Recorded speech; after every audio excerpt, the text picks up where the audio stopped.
Assalamu alaikum. Before vacations, we were discussing MFT file attributes, and we have different attributes. And the last topic that we were discussing is alternating data stream, MFT, alternating data streams. But before that, there was the last attribute that we discussed is the data attribute for MFT record. And we know that data attribute gives us information about the file, and we have two types of files in NTFS file system: resident files and non-resident files. Okay, resident files are those files whose size is less than 512 byte, and we store the information or data of that file inside MFT record header. And the files whose size is larger than 512 bytes, we need to store them outside the MFT. And inside MFT record, we provide cluster addresses where this file is actually stored on the drive partition, and those cluster addresses are called data run. Okay, like if we look into this figure 5. Okay, now we can see here in our first data run which starts from 32 B107 8C 8C00, and we know that data run consists of three components. Okay, so first component has size always 1 byte, and the size of second and third component we can find it from the first component. Okay, so first component is 32. So first component 32 is a hexadecimal value which consists of two digits, 3 and 2. So first digit gives us the size of third component, and second digit gave us the size of second component. So it's kind of opposite. Okay, so when it is 32, it is telling us, okay, what is the size of second component? Second digit gives us this. So second component size is 2. What is the size of third component? Third component size is 3. Okay, and we already know that what is the second component, what is the third component. Now question is, how many number of clusters are assigned for this data run? Okay, this information is in second component. So second component size is 2 byte, which is after the first component. So first component is 32 and second component is what? B107. Now B107, as we know that in MFT records, these files are stored in little endian format. So when we are going to convert this into decimal number, it is actually what hexadecimal value? It is 07B1. Okay, so 07B1, when we convert it into decimal, its equivalent here is given is 1969. So how many number of clusters are assigned for data run 1? 1969 clusters are assigned for data run 1. Okay, and now second question is, what is the starting logical cluster number for data run 1? So starting logical cluster number information is in the third component. Okay, and third component size is 3 bytes. Okay, like here it is 8C 8C00.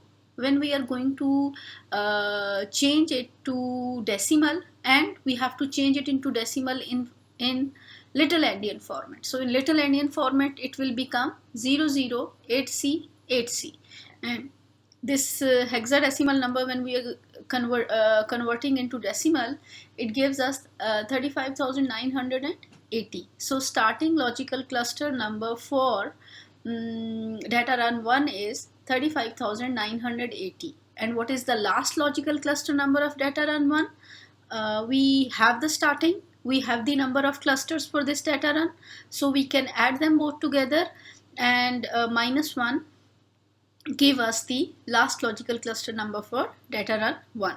So it is already given on this slide that last logical cluster number of data run 1 is starting logical cluster number of data run 1, that is 35,980 plus 1969, which is the number of cluster assigned to this data run, minus 1, and which is equals to 37,940. So here This is our second data run. Now when we go and interpret it to the second data run, we know that data run information is divided into three components. Okay, first component, second component, and third component. First component is size is always 1 byte. So first byte is representing the first component, and from first component we will find the information about the second and third component. Okay, so in first component the value now is 22. So it shows that there are two bytes are reserved for number of cluster assigned to data run 2, and 2 bytes are reserved for virtual cluster number 1.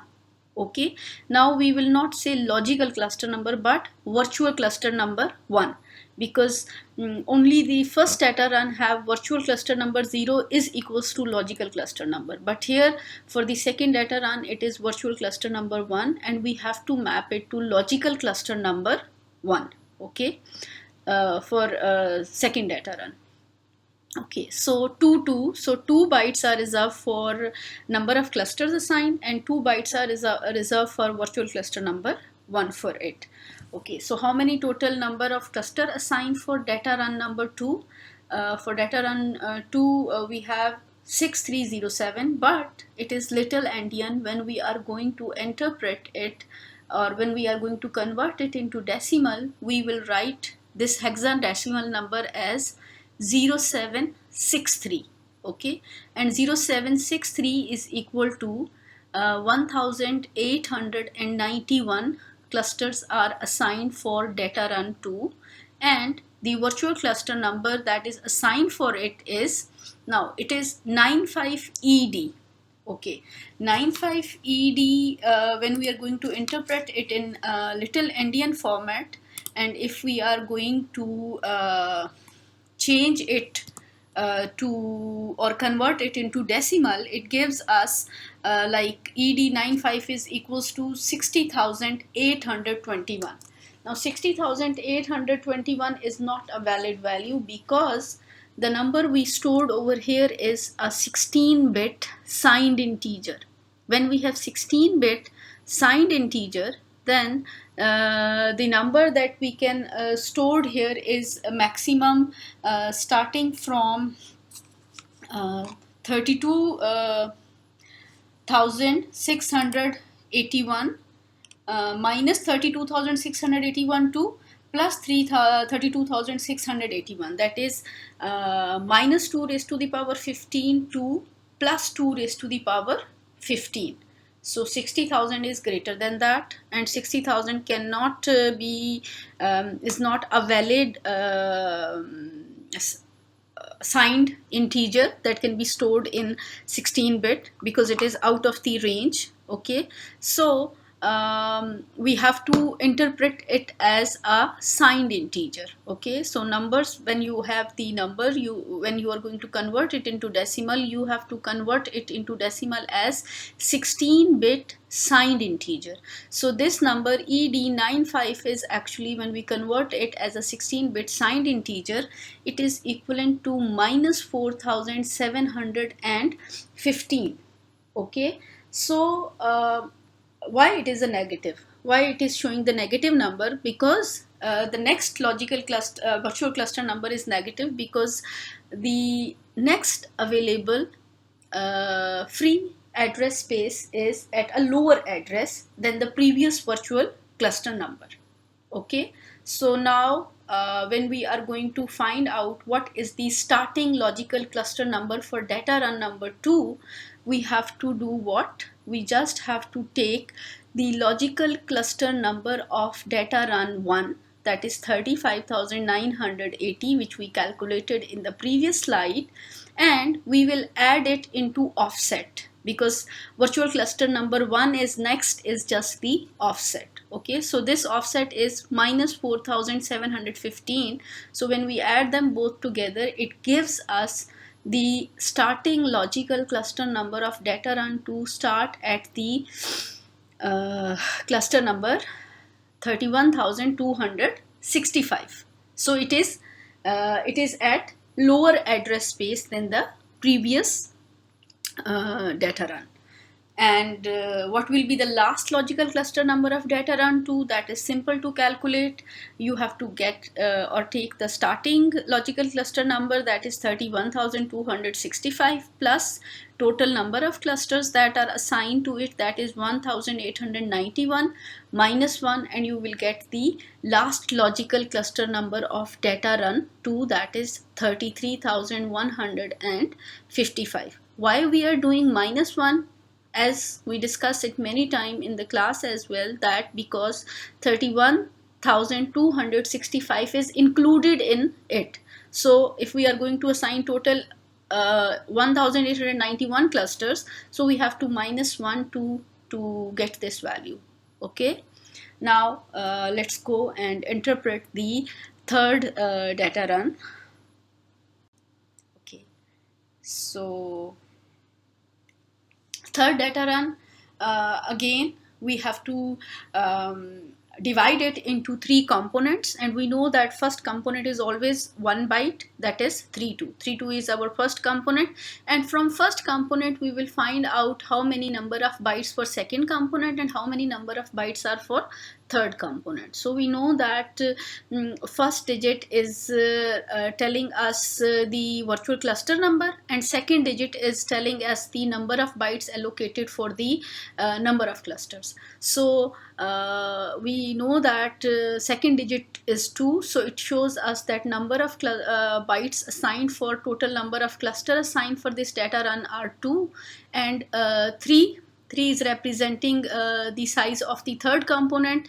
Third component size is 3 bytes, which is virtual cluster number 2 address. Okay, so when we change it to BC06, we know it is little endian format, so we will write it as 06BC, and when we convert it into decimal, it gives us 1,891. And this C3601, how will we interpret it? We will interpret it as 01363C, little endian format, and when we change this hexa value to decimal, it gives us 79,420. Now this 79,420 is virtual cluster number. We have to map it to logical cluster number. So how to get logical cluster number from virtual cluster number? We have the logical cluster number of the previous data run, that is data run 1, which we just calculated in the previous slide, that is 31,265, and we add it with the virtual cluster number, this, that is 79,420, and it is also a sign integer 24-bit. So the permissible values, or the values that are allowed in this signed 24-bit signed integer, is 2 raised to the minus 2 raised to the power 23 to plus 2 raised to the power 23, and 79,000 lies in this range, so it is a positive integer. Okay, so in this case we are going to just add into it and get the starting logical cluster number of data run number 3, which is 110,685, and last logical cluster number, how we get it? Starting plus number of cluster minus 1, and you will get the last logical cluster number for data run 3. Okay, now here I have a practice question for you. As we see that in our this non-resident file, we have total 6 data runs, and I have already interpreted for you 3 data runs. So now, as a practice, you will have to find the starting and last logical cluster number of the given data run number 4, 5, and 6. So we have data run number 4, which is 22350302F1. So now we have to, first step is we have to convert it into 3 components. Okay, what are those 3 components? Okay, first component is always 1 byte. So first component is 22, and from the first component, when we can find out the number of byte reserved for second and third component. So it is 2 2, so it shows that number of byte reserved for second component and third component is also 2 bytes, 2 bytes for second and 2 bytes for third. So 3503, this is second component, and third component will be 02FA. And now you have to do further calculation to get starting and last logical cluster number for this data run number 4. And if I look into data run number 5, it gives first component as 2 1. So okay, how to interpret this 2 1? So it shows that 1 byte is there for number of clusters, that is second component size is 1 byte. So second component is 0B, and third component size is 2 byte, which is 6CFE. So what is the second component? Number of clusters. And what is the third component? Virtual cluster address, okay, virtual cluster number, and so on. So you can calculate it, and then we can further discuss it. Okay.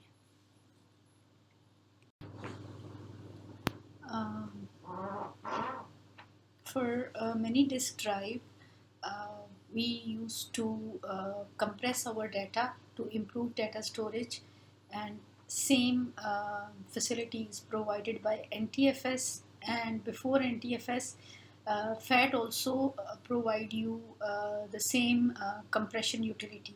So if you are using NTFS, you can compress your files, you can compress your folders, or you can compress the entire volume. Volume mean you can compress complete drives, C, D, E, whatever drives you have, you can compress with NTFS file system. So if you are investigating a compress data, then your forensic tool automatically uncompress those files for you, and you can analyze that data in your forensic tool. If the compression format is one of PKZip, WinZip, or GNU GZip. But if you are using a compression format from third party like .rar format, then you might have to uncompress it before performing the forensic analysis on it. Okay, Microsoft gives option for we need to implement a recovery key agent. Actually, Microsoft Windows 2000 and later provide this facility of recovery key agent, which actually implement the recovery certificate in case if the owner is not having a private key to decrypt data, then this private key can be recovered from a recovery certificate through recovery key agent. So for that purpose, you have to log into your system as a window administrator account, and then window administrator can recover key in one of the two ways, either through window or from a command prompt. If you're using command prompt, there are two commands available that can be helpful to recover your private key from recovery certificate for decryption purpose, and these two commands are cipher command and copy command. We are not going to go into the detail of these two commands, but only that you need to know about this slide is what is the encrypting file system recovery key agent that is actually used to recover the private key from recovery certificate. And what is the recovery certificate? Recovery certificate is the certificate that actually hold the information about the private key, and it is sent to the administrator account, and it is used in case of emergency. If the owner of the private key lost the private key, then we can recover this key from the recovery certificate. Okay, what happened when you are going to delete an NTFS file in window NTs and later? When you are going to delete a file, it will only your operating system will only rename it and move that file to the recycle bin. Uh, so you can restore it from the recycle bin at any time when you want. So operating system actually take following steps when you are going to delete a file or folder in Windows or File Explorer. It just change the file name and move that file to a subdirectory with a unique identity in recycle bin.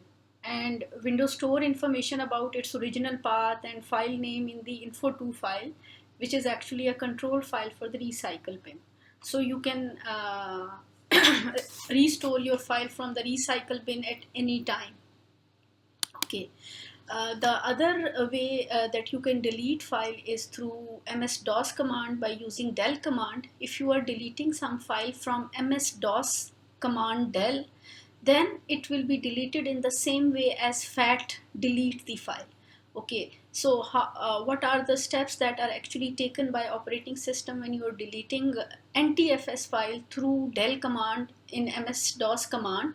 It actually do what?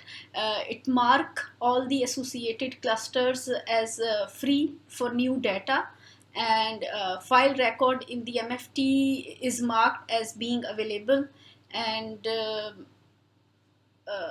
record of that actual data of the file is still there, but only record is actually deleted from the file table. Okay, so it eliminates the file from MFT listing in the same way as FAT does. But if you are not deleting through command prompt, then it just rename it and move it to recycle bin, and you can restore it at any time from recycle bin later on.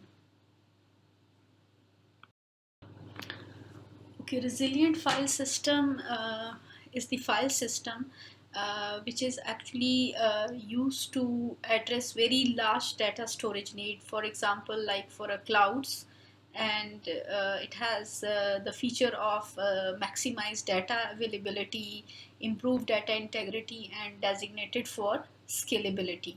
So resilient file system is an outgrowth of NTFS designed to provide large-scale data storage access capability, and it is only used for data storage.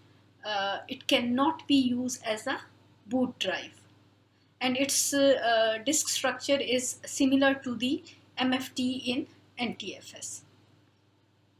And resilient file system is available in Windows Server 2012, and later versions of Windows operating system only can access this resilient file system disk drives.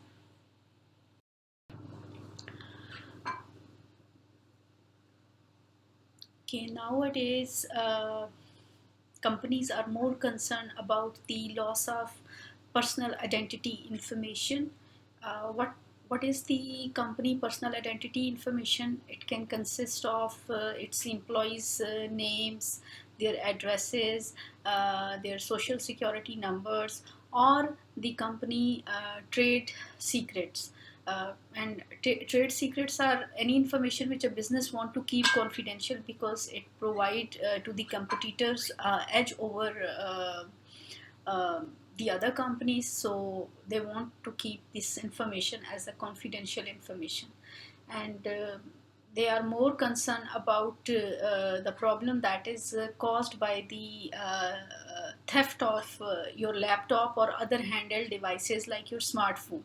So if data on these devices that is not properly secure, then the owner could be liable for any damage like stolen identities, credit card fraud, or loss of business caused by the release of trade secrets to the competitors. So to help prevent loss of this information, now there are many software vendors which provide this facility of whole disk encryption. What is a whole disk encryption? Is to that you are keeping all your data properly encrypted on the disk, and if in case of theft, uh, if your laptop or your computer has been stolen, the attacker or the person who actually got your system would not be able to find any valuable information out of it until he's able to decrypt it. Okay, it is adding the edge into security, but at the same time it is creating more challenges in examining and recovering data from such drives. Like, as a forensic expert, if you recover a encrypted disk drive, it is more challenging for you to retrieve data out of it unless you are going to decrypt it. Currently providing whole disk encryption tool have many advanced features available, like reboot authentication, such as single sign-on password, fingerprint scan, or you can log in through some USB device. Okay, full or partial disencryption with secure hibernation, for example, activating a password protected screensavers, advanced encryption algorithm like AES and IDEA are the example of some of the advanced encryption algorithm that can be used, and also provide a key management function that uses as a challenge and response method to reset your password or passphrase. Okay, if whole disk encryption tool is used for encrypting, then it will encrypt each sector of drive separately. And security is also high over there. Like, if you want to bypass the secure drive partition, you would not be able to do it, because even boot sector is also encrypted in these devices or drives. So if you are going to examine an encrypted drive, first you have to decrypt it. So for decryption, you need to know the password or passphrase. So if you want to reset your password or passphrase, you have to run a vendor specific program, and it is based on basically challenge response mechanism. And if you are not giving a proper response, you won't be able to reset the password. Or there is another option that you can use, is you can use a bootable CD or USB drive, and this will prompt for a one-time passphrase, and that one-time passphrase is actually generated by the key management function that is used for encrypting this disk. And if you have it, then you can decrypt it, and anytime any next time if you want to decrypt it, it will generate a new passphrase, and you have to get access for that new one-time passphrase for it to decrypt it.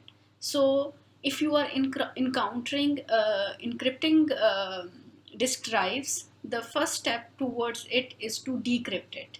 And the biggest drawback to decrypting a drive is because it requires several hours to read and decrypt and write each sector.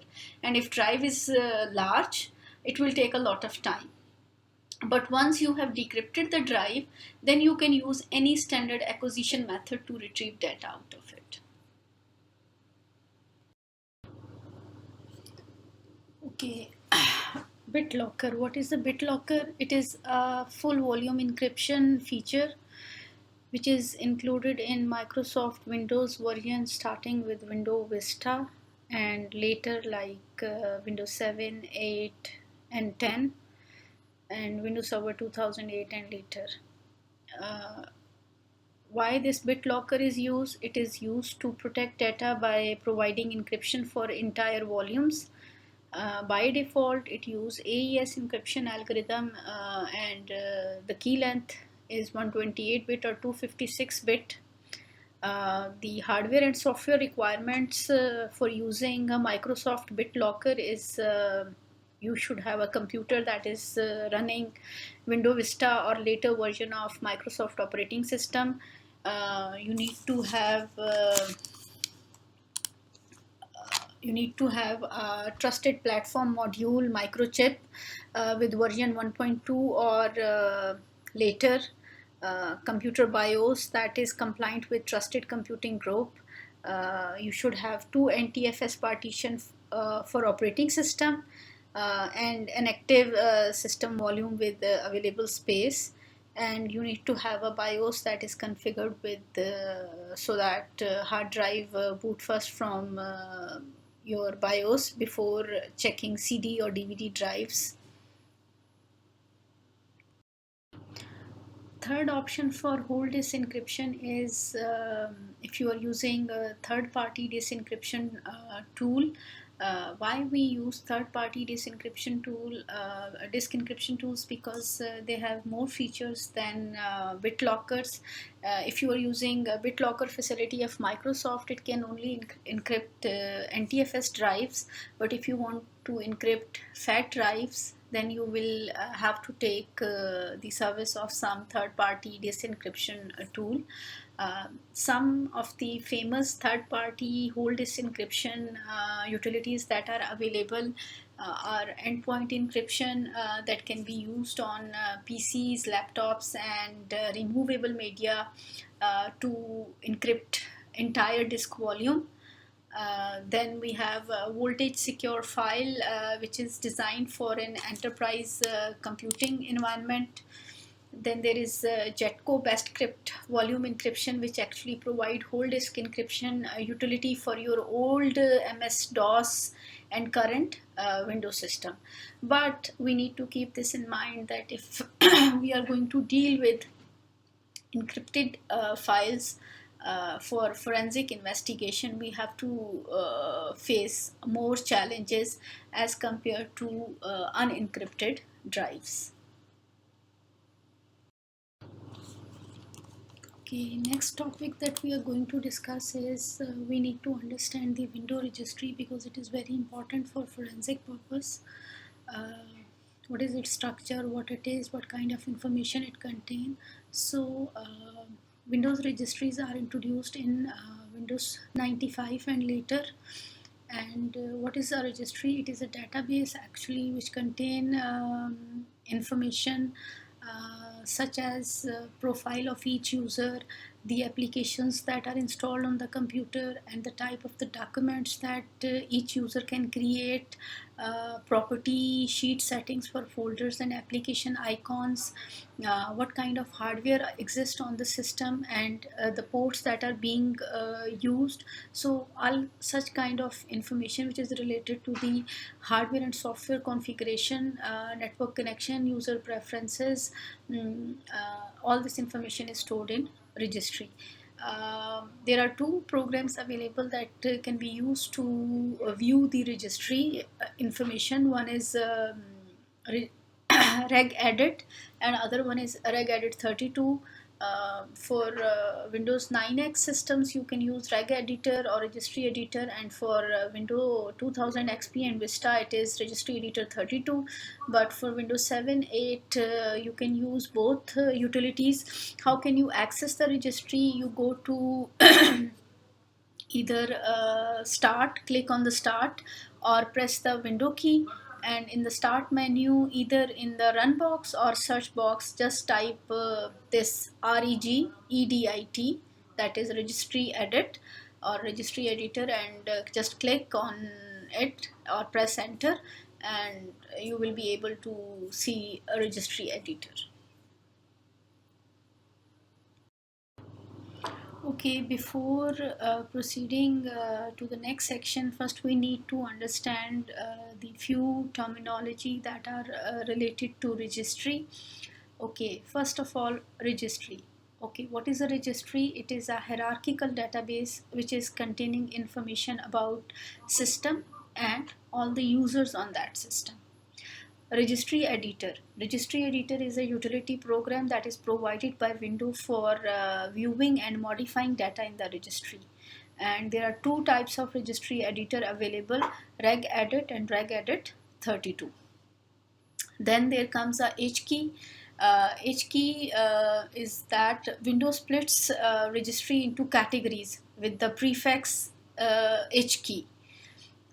Windows 9X system have 6 HKey categories, and Windows 2000 and later have only 5 HKey categories.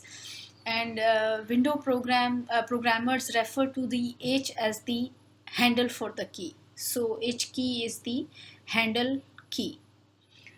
Next is key. What is a key? Each H key contain a folder referred to as keys. So keys can contain other key folder or values. Then we have sub key. When a key displayed under another key, that is a sub key, and it is similar to a subfolder in a window or a file explorer. Okay.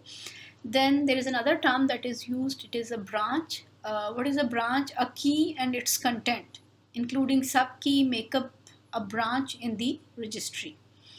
Then there is a value. Value is a name and a value in a key.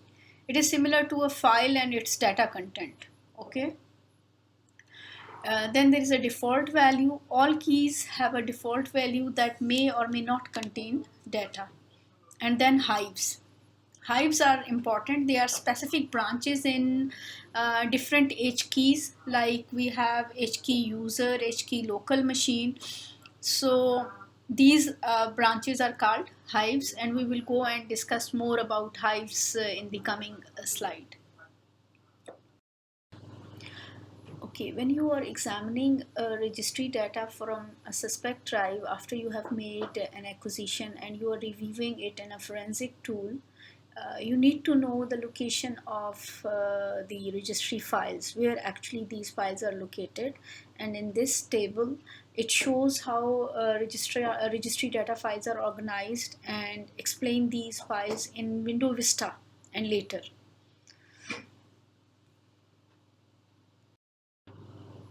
Okay, here in this figure 5-26, when you open registry with registry editor program, then you can see these H key that are used in Windows.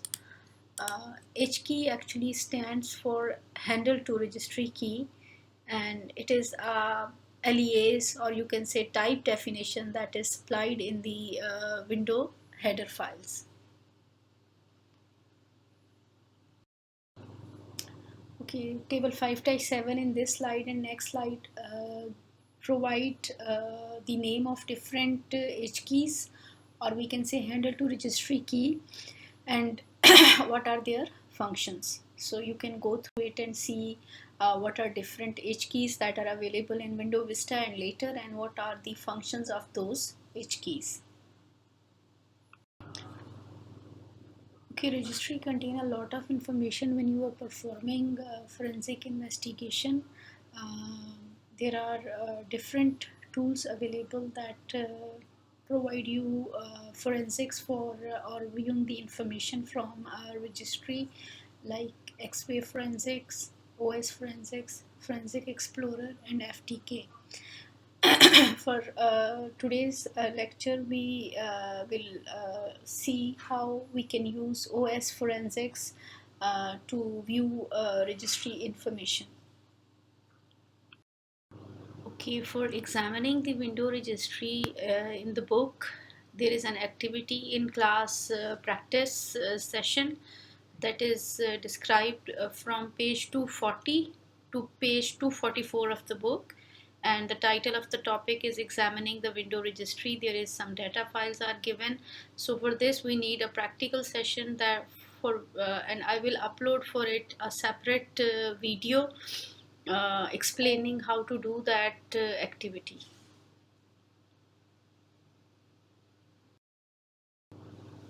Okay, as a forensic investigator, it is very important for you to understand the activities that are going on when a system going to start.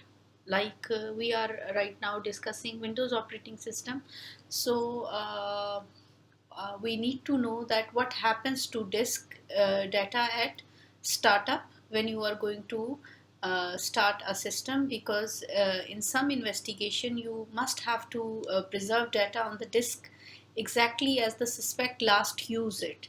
So if there is any access to computer system after it was used for illicit purposes, it can alter your disk evidence. So in this section we will learn that what files are accessed when Windows operating system starts, and this information would be helpful for you to determine when a suspect's computer was last accessed, and it is particularly important with computers that might have been used for an after an incident was reported.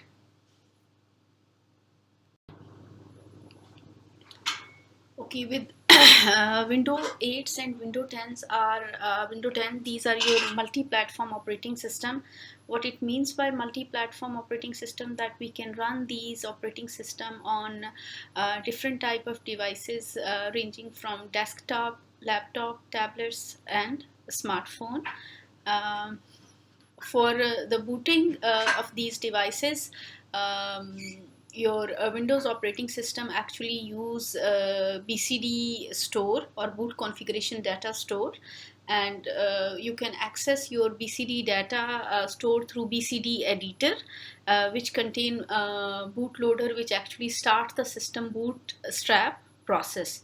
How can we access BCD editor? If you press F8 or F12 at the time of the system start, or when you start the system up or power on your system, you can access the advanced boot option through BCD editor. Okay, in the end we have finished our chapter.